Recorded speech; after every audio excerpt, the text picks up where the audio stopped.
Hi everyone. Thanks for joining us for another session of our YouTube live series. Today's topic is recruiter Q&A and resume tips. While I am not a recruiter, I am part of Google's university programs team. So my name is Kat. If you are at a school in the Midwest, chances are you're one of my schools, so hello. In just a second, I'll be letting these two individuals intro themselves, but I want to start with a few housekeeping things. If you are new to our YouTube live session, then we hope that you do take advantage of our chat feature. It should be on the side of your screen, so right next to this little screen right here. And also, if you haven't signed in to our RSVP form, please do so. You can see that short link right there. If you filled it out at any point for any of our previous YouTube live series sessions, then you are good to go. No need to complete that again. And so with that, let's get into our topics for today. So first things first is intros. You've met me. In just a second, you'll meet these two. Then we'll get into some resume tips and practice with a fictional resume, and then we'll let these two answer all of your questions. So again, please be sure to use the chat feature. And with that, take it away.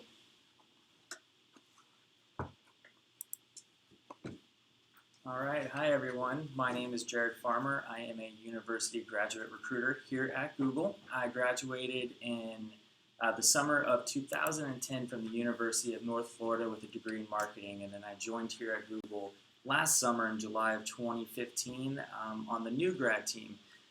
Been enjoying my time here very much, and one of the more enjoyable parts about this role is I get to do fun things like this. That's not part of my primary job, but I get to come out and contribute where I can.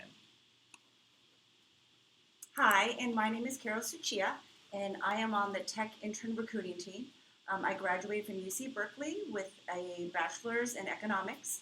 I've been here since November of 2009, so it'll be 7 years next month. My favorite thing at Google, there are so many things, but it really, it's the people. I come into work every day so excited to be with my amazing team who are just as excited as I am to come in every day and just do great things. All right, so now that we've got through the intros, let's talk about the fun stuff. Why is your resume so important? So I want to go ahead and tell you a few key points here. Your resume, it's your first interaction with the company. They haven't met you before, so at this point, we don't know anything about you. Your resume could be the first time that we read your name, and you want to make sure you're putting on the best representation of yourself. Your resume lets us know how to connect with you. It gives us your name, your contact information, and allows us to know the best way to reach out. Your resume needs to highlight your biggest accomplishments and your skill sets. We don't know what you don't tell us, so be sure to pat yourself on the back and really highlight some of the fun things that you're very proud of as well. By reviewing your resume, we're able to determine what roles are best suited for you, in addition to making sure that the roles that you're applying for are also a good fit there as well. And remember that the resume screen is the first of what's hopefully many steps, so you want to make sure you get off on the right foot, and hopefully that allows you to move forward to what typically is a phone interview for the next step in the recruitment process. Okay, so resume tips. So just please keep in mind that everything that we cover today is just a guideline. There's no exact science, so we hope that you use this to kind of help you create an amazing resume so that you can apply to companies like Google. Feel free to take pictures of the following slides to help you either revamp or create your resume. So generally, what we're looking at when we're looking at your resume is that it needs to be easy to read and simple, right? So use the bullet points, action words like created, and include your contact information and email. In terms of whether your resume should be 1 page or 2 pages, if you need to go to 2 pages, that is completely fine, but make sure that it's relevant. Generally, when it comes to highlighting your resume, you should really tailor your resume so that it highlights the requirements of the role. So when you're looking at a role online, look at what they list as the kind of requirements of qualifications of the role and make sure that your resume highlights those. All right, so resume tips, education. Education should be front and center, as long as you're in school, that is. So you want to list your education first. Please be sure to include your degree and major, and definitely make sure that you include your graduation date. At least the year, month is acceptable too. GPA, key courses, and any relevant coursework should also be included on the education portion of your resume. Lastly, provide a brief description of any important projects that you've completed while in school. All right, so for experience, in terms of experience, keep it clear and concise. Make sure you highlight your accomplishments.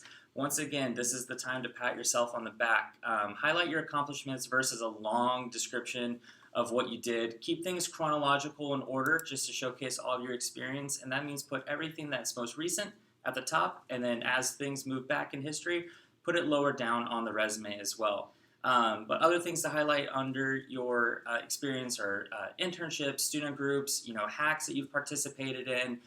If you haven't done any of these, that's okay. Make sure you just include some of the projects and things that you've done on your own time as well while you've been in school.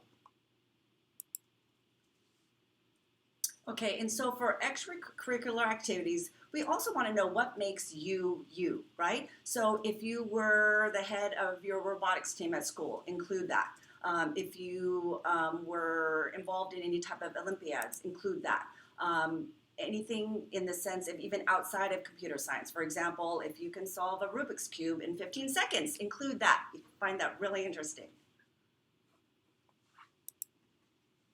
All right, so now let's actually take a look at a resume and let's go through the review process ourselves.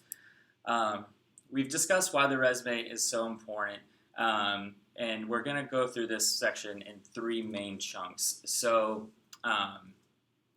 for this first part, let's see what is positive. Let's see what Han Solo did well here.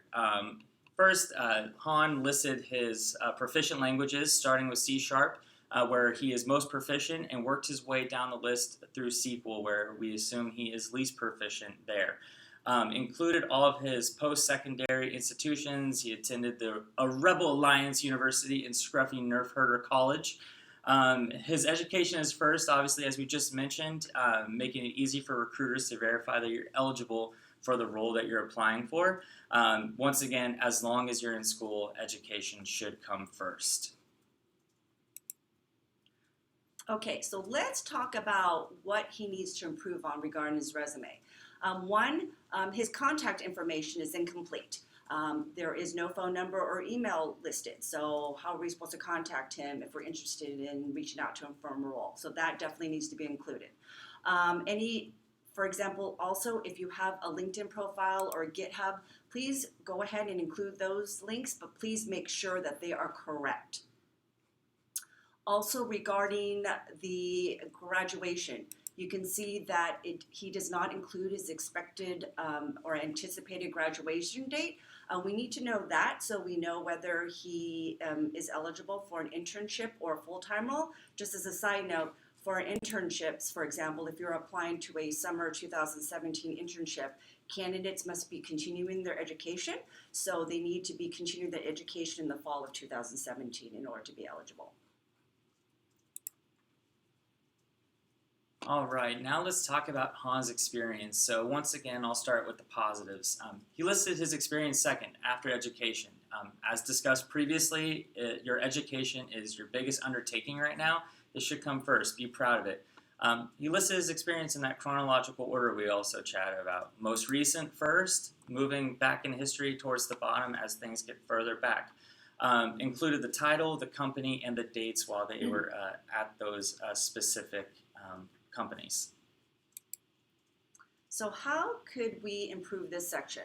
For one, his formatting could use a little bit of work. As you can see, his dates kind of get cluttered because they're included in the employment section. So we want to make sure that everything, that his dates are to the right of the company's name, and to make sure that is consistent all the way through. So it makes it less cluttered. You also notice that he wrote paragraphs regarding his responsibilities. We want to make sure that, the content itself is great, but bullet points would definitely keep the descriptions concise, and are more reader-friendly. So speaking of bullet points, we definitely want to start all the bullet points with action words. For example, the words like created or implemented or designed are great. You don't also want to start bullet points with I, okay? When writing your bullet points, focus on the results and the impact by listing metrics rather than kind of long descriptions. Tell us what work you did, what you used, and what the end result was. Please only include the relevant work. For example, it's great that he, was a Wookiee walker, but he's not applying for those roles, so he should probably eliminate this section. All right, so now for the activities, let's talk about the positives and here. So he included his activities, which tells him what sets him apart from everybody else. He also told us that he participates in programming competitions. All of this stuff is great, but there are some areas that could have been beneficial where we could have corrected. Those of which, it's great that he included these activities in the programming languages, but it's best to have this in bullet point format as Carol just discussed. Also, Han is more than welcome to tell us about his other activities and interests, even if they're unrelated to computer science. That's actually one of my favorite things. I love when you throw in something very personal. I've seen Master Knitter before, and that might just be my favorite in history there. But it is important, just be proud of the other things that you're doing outside of your degree too. Okay, so how could, sorry. No, that's fine. So for references, I'll finish up this slide chat about the references. They aren't necessary on a resume, actually. If you really do want to include it, it's okay to just say references, furnished upon request. But really, we'll ask for references if they are needed and let you know when we'll be following up with those references as well. All right, Carol. Okay. Okay, so let's look at this revamped resume. So you can see that it's nice and clean, right? He's included his contact information. He includes his expected graduation date. So we can definitely contact him regarding roles at Google. And you can see here that the formatting is also very, very clean. He starts all of his responsibilities with bullet points. So if you were a recruiter, look at this and say, would you rather look at this that has the bullet points, or would you rather look at something with long paragraphs? And also, you can see regarding his awards and activities, he also included his great accomplishments.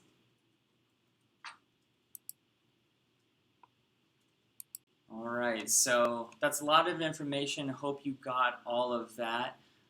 We will go ahead and move forward and kind of just throw out a quick recap here. So education comes first if you are in school. Degree and expected grad year should be at the top. Help us get to know you. Those extracurriculars, anything that you like to participate in. Obviously, we do want to know everything about your computer science background if you are applying for software engineering roles, but we also just want to know more about you. So student groups, those extra initiatives that you take on, whether it was a school project or maybe something that you're starting up yourself. We'd love to know as much as possible. And remember, bullet points are your friend. It definitely helps everybody when we are reviewing your resume.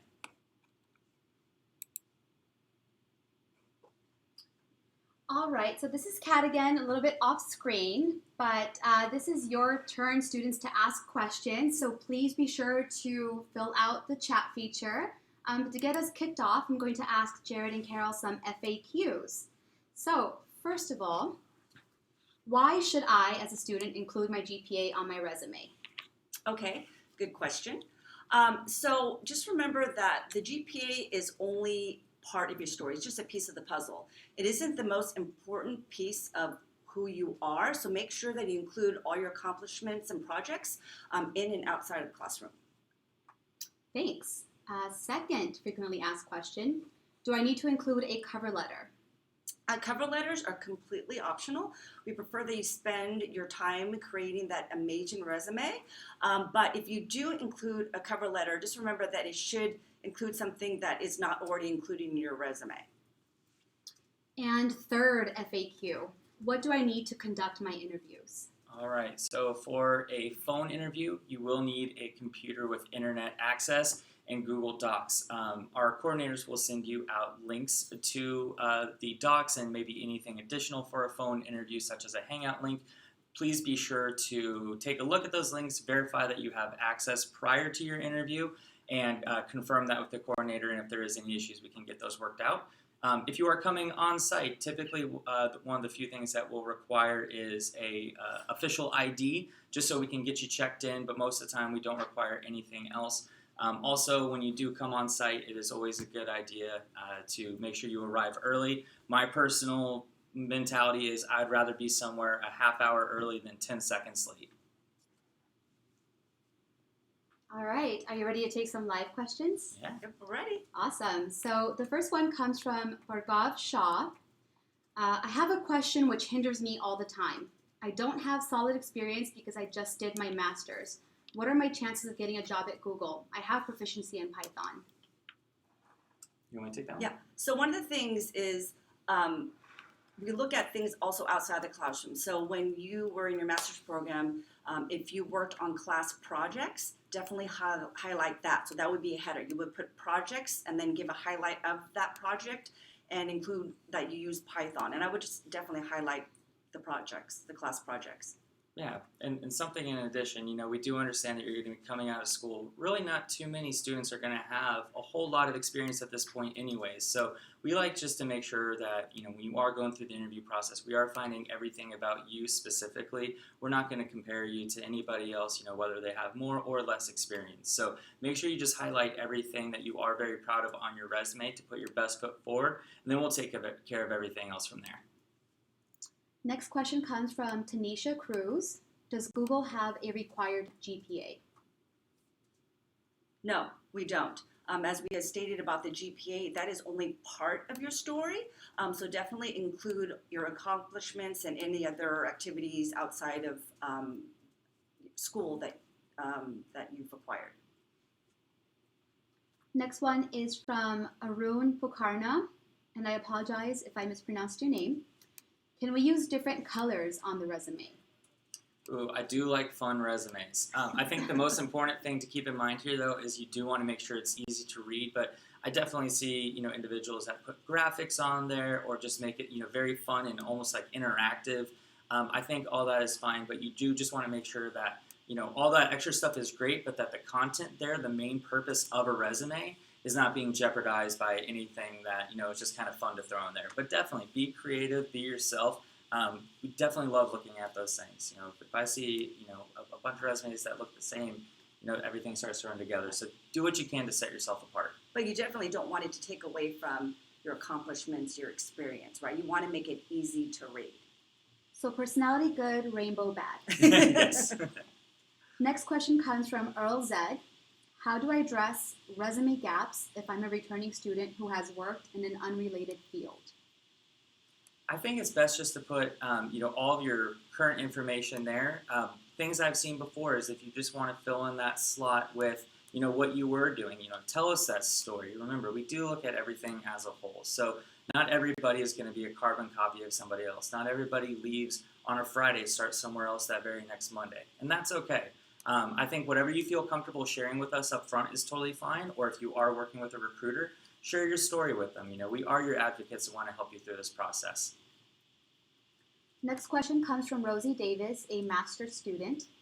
I've heard conflicting things about whether to include my GPA and whether to use my graduate GPA or my full GPA for my institution. Is there a preference?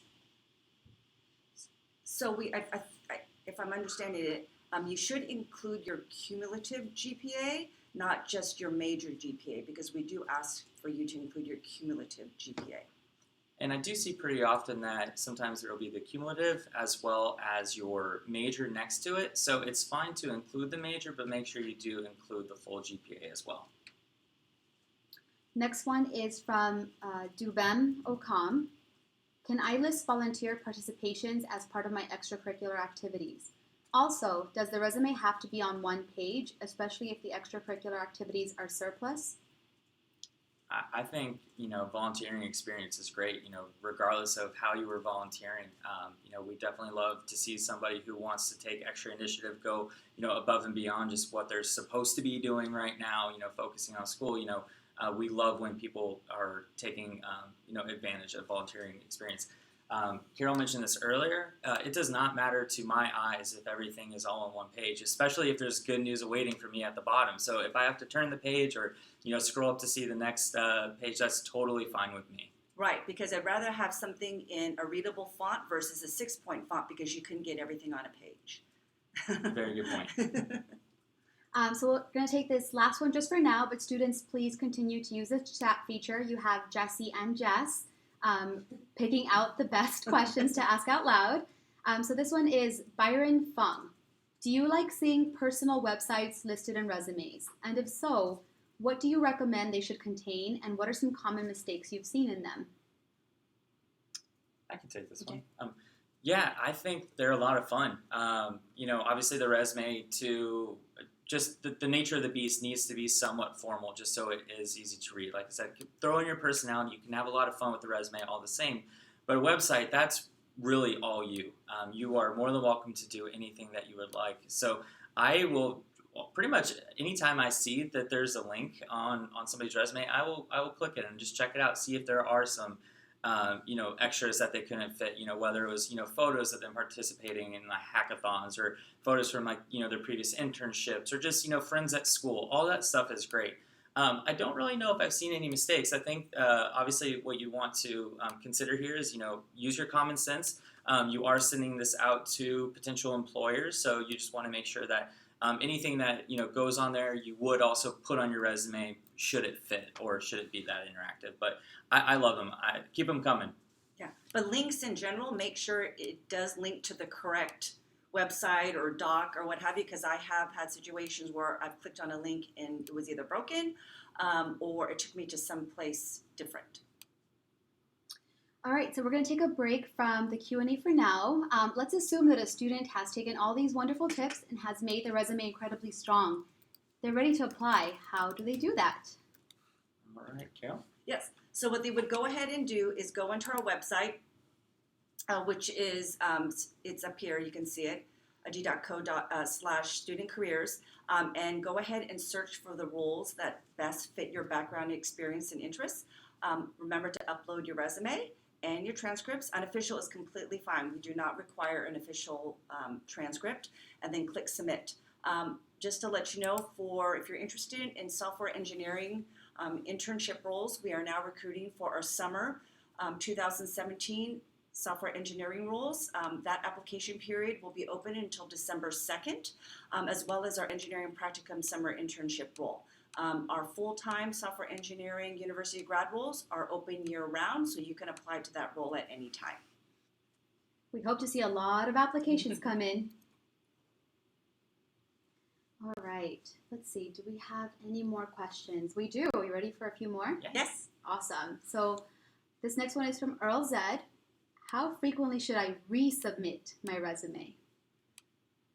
All right, so I'm going to make a couple assumptions here. Maybe you went through the process, I hate this conversation no matter if it's hypothetical. Let's just say things didn't pan out. Typically, we do recommend waiting a year to apply to a similar position.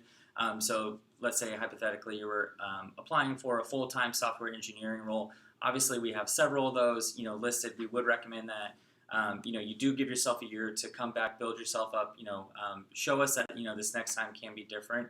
But I do believe for other roles, if you're looking like at APM or even an internship, as long as you were eligible and returning for back to your school, once the internship was complete, things like that, you would be eligible to apply for right away. Next question is Deepthi Thoughtakura. When is it a correct time to apply for roles? Before graduation or after graduation? I think that's a pretty subjective question, just because I think the only blanket statement I'd feel comfortable making is whenever you feel most comfortable. You know yourself better than anyone else. Google does offer a lot of great study resources online for you to take a look at. When you really feel like you have a good grasp of those materials and you're meeting, the minimum qualifications, hopefully, most of the preferred ones as well. I think that's really when it's a great opportunity to apply. I don't really think there's a solid rule of thumb whether before or after graduation. It's all up to you and when you feel best. And then if you're applying for an internship, obviously, as I had stated, you have to be a continuing student. So the deadline to apply for our summer internships on the technical side, on the software engineering side, is December 2nd. So there is kind of a hard deadline to make sure you submit your resume before then. Next question is from Marco Hernandez. Most of my job experience has been restaurant-based, although I am a CS major. Should I add relevant information about them or leave them off entirely? So it depends. If you have 4 years of restaurant experience, you definitely want to include that to show that you have been employed, but also kind of highlight your CS projects, right? So highlight the technical, but definitely include, kind of a short blurb about that you were employed for 4 years in the restaurant industry. I would second that for sure. Next one is from Naing Tang. What are the qualities you look for in prospective employees? Oh, there's a lot. I myself, I love it when I take a look at a resume and I just, get excited. It's well formatted. There's a lot of fun stuff. There's some personality to it. But nobody is supposed to be the same as somebody else. So I wouldn't want to say that, oh, I like this about somebody, but I don't like it about this other individual. I think, when you put your best foot forward and you get us excited about the process and working with you, I think that's when that feeling becomes very mutual and, we can't wait to just, move forward to those next steps, hopefully with you. Next one is from Alex Craig. Would you recommend having a relevant coursework section on my resume? Definitely. I see that at the top usually. It's usually under, I think people use it listed right under their school. They'll put relevant coursework and they'll indicate so we know, especially if you're currently taking it and it's not in your transcripts, definitely include that. And every now and again, we will see, individuals who don't necessarily have a CS major or, possibly it's just a minor but they have a strong passion for it. So point is it's okay if you haven't taken too many relevant courses if you are showing enough initiative outside of that too. Next one is from Nicholas Pieros. Is it a good idea to include a major accomplishment such as becoming an Eagle Scout, even if it happened before attending college? Oh, definitely. I see that all the time. You should be very proud of the awards. I know that Eagle Scout, it takes many, many, many years to become an Eagle Scout. So I would definitely include it. And it looks like that is our last question for today. You guys were in the hot seat. You did great. Thank you. Last one. Denise Sagendorf asked, can you please talk about projects, how to showcase that during an interview? That's a good one to close on. Yeah. I always like to think of, interviews kind of like if you want to speak to a professor in school. Obviously all of our engineers here have a lot of similarities, but they're also very different. So I think just kind of opening up that conversation with that specific engineer during your interview is great. It's not a bad idea just to kick off the conversation yourself and mention, hey, I've done this before and I'm, really proud of it.